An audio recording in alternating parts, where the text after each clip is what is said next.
Ministry of Education is once again on the move in its mission to enhance the quality of education being delivered to students across Guyana. This time, Region 5 Mahaica Berbice and Region 6 East Berbice Currentine have been on the receiving end of the ministry's push for STEM and inclusivity in the education sector. On this week's In Depth, we look at the successful installation of much-needed equipment to boost the delivery of education in these two regions. The future of Guyana has never looked better. Our nation is on the cusp of a development program like never seen before. While Guyana is now emerging as an energy giant through the discovery of massive reserves of oil and natural gas, it is your government's intention that the huge benefits emerging from this will go where it matters most, to you, the people of this beloved country. There is a surge of confidence in the way Guyana is governed once again, and the level of investor interest is unprecedented. Guyana is poised to become the breadbasket of the region, and the pace at which this nation will grow through prudent fiscal management will be nothing short of impressive.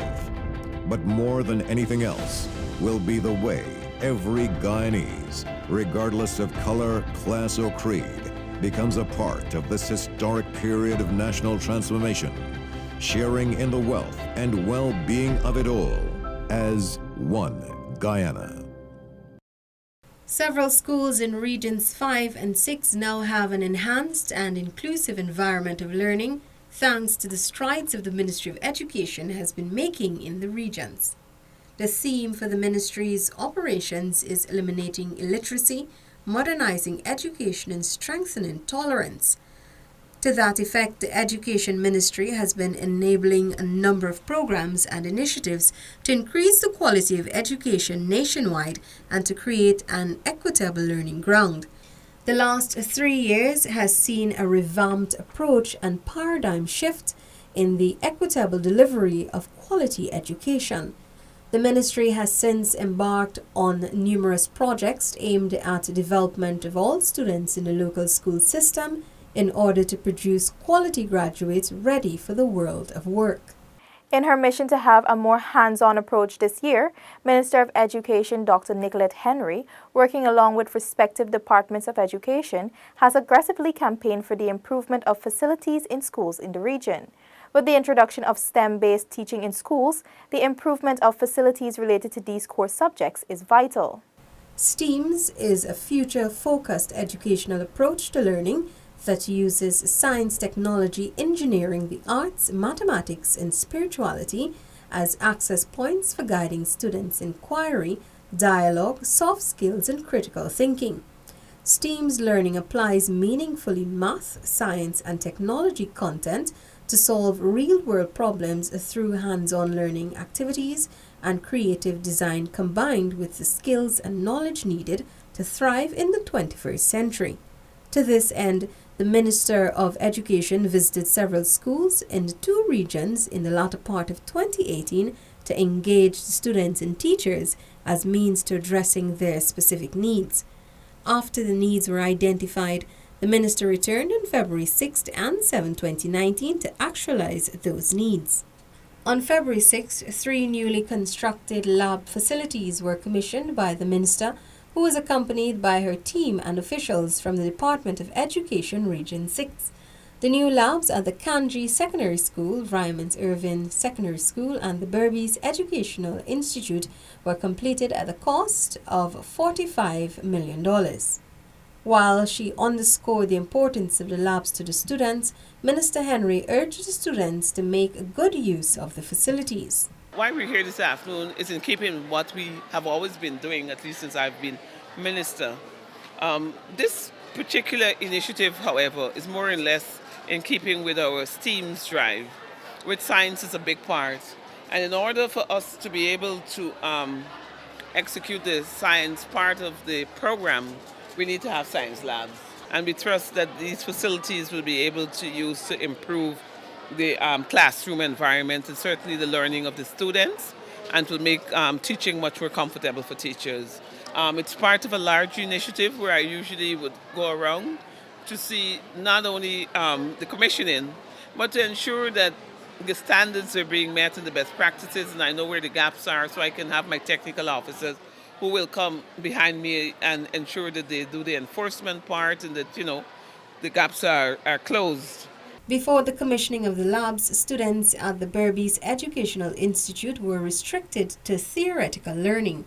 According to the school's grade 11 students, the new lab enables them to do more practical work in preparation for the Carbon Secondary Education Certificate (CSEC) exams to be held in May-June of this year.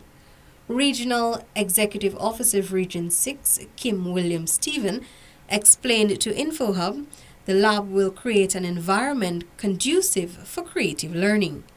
Today I'm happy to be here witnessing the commissioning of labs in the region. As the region would provide 5 essential services to the people of East Berbice community. And one of the main service is that of education. Anything that adds value to the people, in particular the students, the education development of the children in East Berbice quarantine. We are happy to be a part of. The headmaster of Ryman's Irving Secondary School, Graham Thomas, relayed his gratitude to the ministry for the urgently needed facility. It's a joy to have the team of officials here to hand over the science laboratory to Ryman's Irving Secondary School. We are indeed excited, and the students are ready to put it in good use. At Ryman's, we are challenged academically, but with modern facilities, I'm quite certain the students will be motivated to put their best foot forward. The labs are expected to provide an improved quality of education and foster educational development, critical thinking, and hands-on learning. The ministry continues to work closely with the region to fulfill the needs of the nation's children. Meanwhile, the Kanji Secondary School has been supplied with new home economics and physical education equipment by the Ministry of Education. It was in late 2018 the teachers and pupils of Kanji Secondary expressed their need for physical education supplies and various home economics equipment to increase the level and quality of well-rounded and all-inclusive education at the school. I'm happy to be here again. I remember I was here a few months ago, and I had a wonderful time speaking with you. And during that engagement, you indicated to me that there were some things that you wanted for your school. Carl Ramsamy, Senior Master and Acting Deputy Head Teacher of the Kanji Secondary School, told InfoHub that he is very grateful to the Ministry of Education and their continued support to the welfare of the students at the school. Woman of action, right? Dedicated and caring. Just as she promised, she delivered. This will be very, very, very beneficial, right? First of all, we are moving quickly in an age of science now. And kids need to be exposed to science, right? So this here would bring additional information, give them first-hand information. It provides them, it makes them acquainted with all the necessary equipment and chemicals that they need to know about so that they can perform creditably well in science. Over at the Berbice Educational Institute, one student relayed her excitement to engage in a higher quality of practical work in preparation of the CXC-CSEC examinations. For me, the building of the new lab would be important and beneficial to us because our previous labs that we used to do before, we didn't really have much of the equipment and stuff needed. So therefore, by having this new lab, we will be able to use different sort of equipment and stuff, making us want to try out new stuff and actually doing the experiment instead of just talking about them.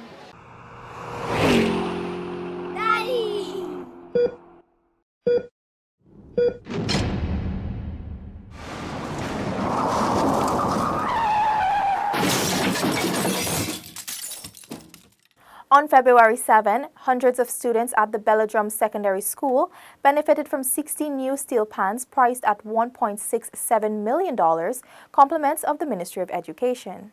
Delivering on her promise to the students and teachers of the school, Minister Henry visited the Region 5 institution to officially commission the items. The visit was a follow-up following an initial trip in December to ascertain the school's needs. It was then that the head teacher of the Belladrum Secondary School indicated the need for steel pans, and the minister acted swiftly in catering to that need. We want to ensure that we have well-rounded students, not only in math and English and science and technology, but certainly in terms of the culture and the music.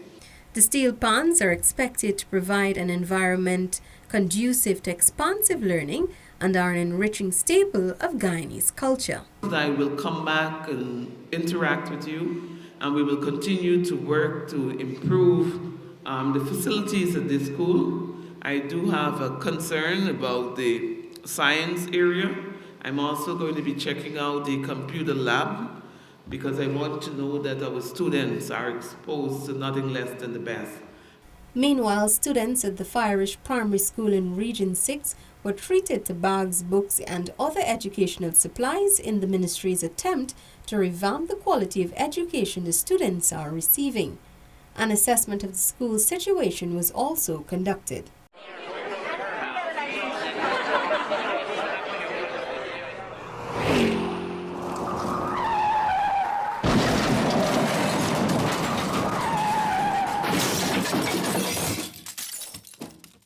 Over in the town of New Amsterdam, students of the New Amsterdam Primary School have joined the technology wave with the advent of a new information technology lab in the school. The lab, which consists of 12 computers and accompanying accessories, is estimated to cost in excess of $1.6 million and will serve all students from grades 2 to 6.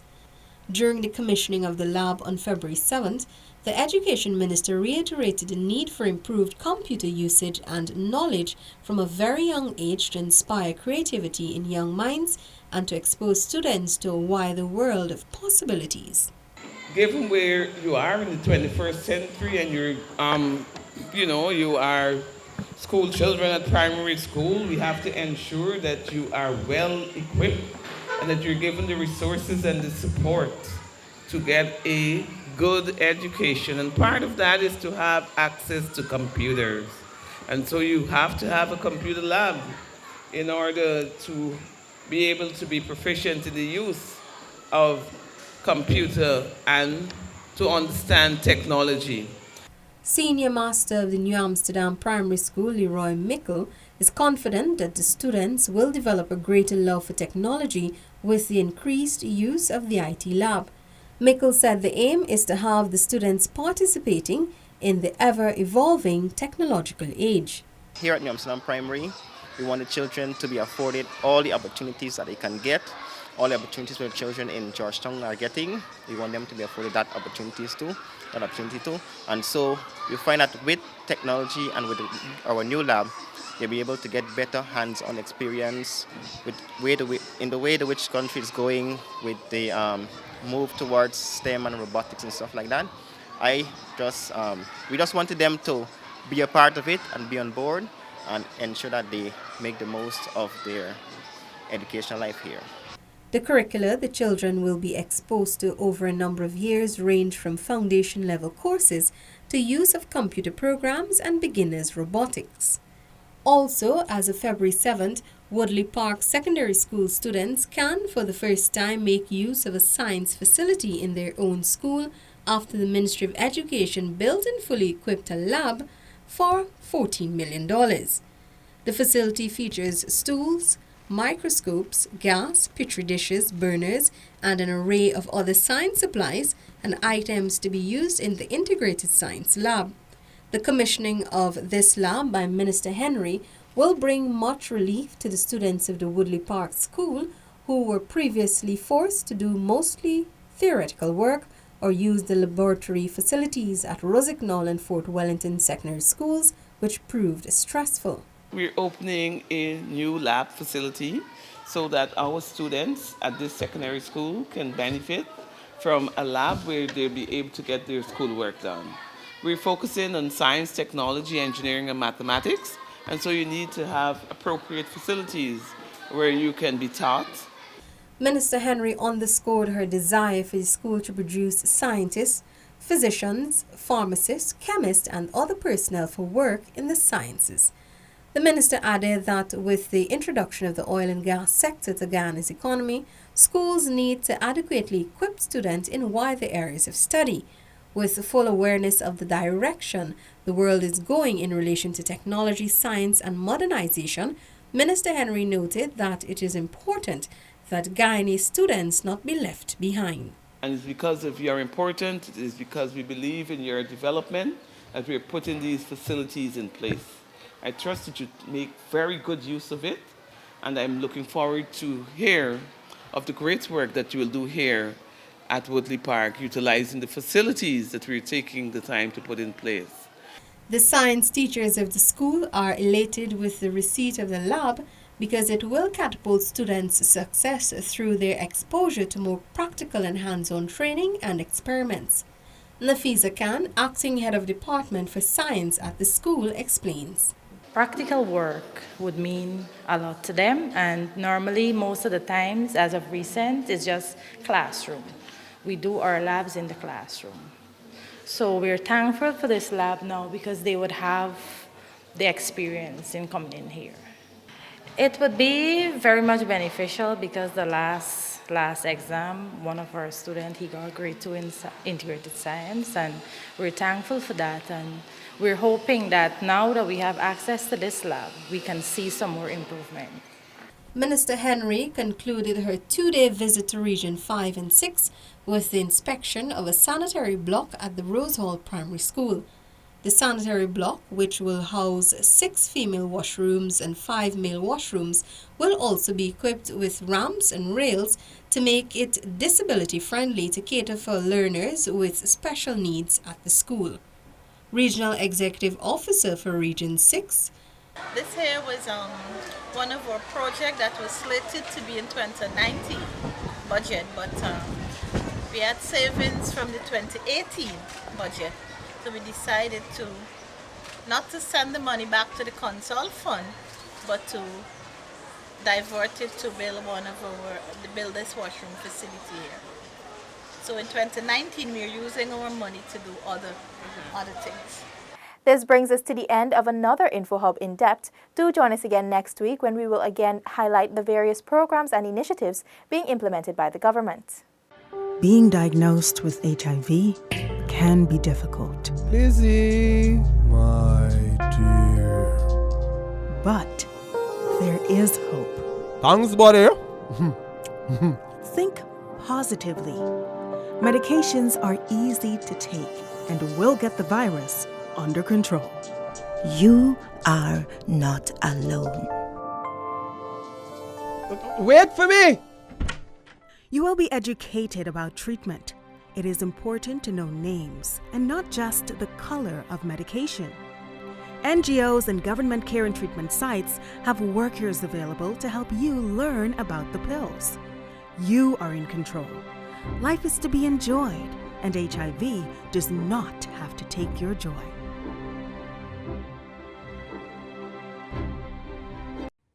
Staying on treatment can lead to a normal and healthy life. You're looking good, my friend. I don't need this anymore. You safe, bro. You don't need more pills, boy. Looking your best or having a low viral load does not mean you no longer have HIV. There is no cure, but treatment helps you to stay healthy and live a long and full life. It's just a little cough, babes. It's just the exercise, buddy. You good. Remain on treatment once you started.